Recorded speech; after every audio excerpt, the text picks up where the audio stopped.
Hey guys, welcome to how to prep your nails.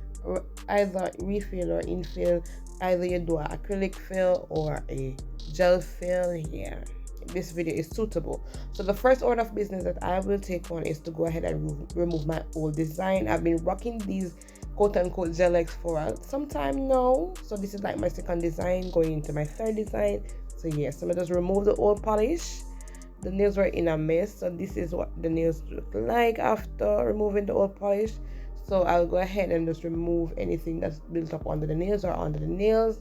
I recommend you washing your nails before everything, just to remove that gunk. So that's a part of prep. So the next step I will take is to go ahead and use my sanding band. This is a softer file because I do this pretty often. I tend not to use the roughest file. I put it in every video.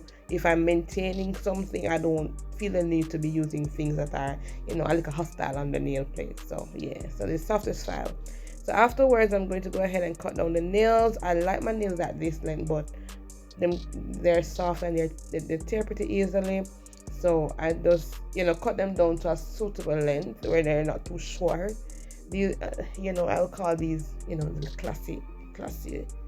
the classy short, let us say that.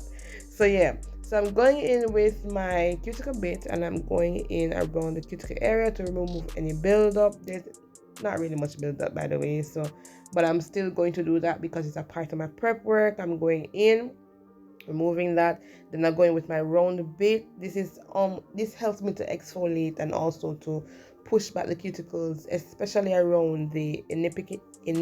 Guys, I struggle with it. I'll put it on screen and then I'll go ahead and push back my cuticles. You'll ask the question, why do I use my cuticle bit then I do my pusher? Because the cuticle bit tends to help to soften that area, so when I push back it is easy. So yeah, that's just it. Afterwards, I'll go in back with that same sanding band to just go over my nail plate again and to help us remove as much of the product off my nails as best as I possibly can, so that the transition stage is pretty much easy and it looks flawless afterwards. So I'm going to go ahead and just file up the nails to my liking.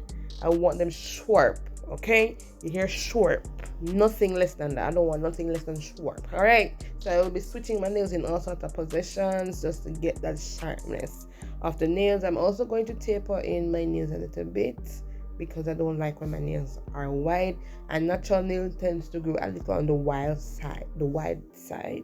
So I'll taper my nail. This is a 180 file, so I'm using everything that is gentle on my nail, everything that you possibly can think, because as I said, I maintain this pretty often, so I don't need the aggressive stuff.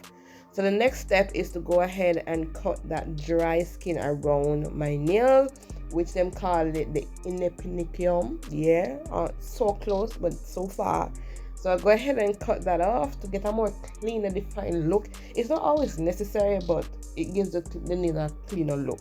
So I'll go ahead and use my brush to remove any residue of dust or anything off my nail plate. Go in and hydrate, prime the nails, and then we go in and base coat. What am I saying? Top coat. We're gonna base coat my nails.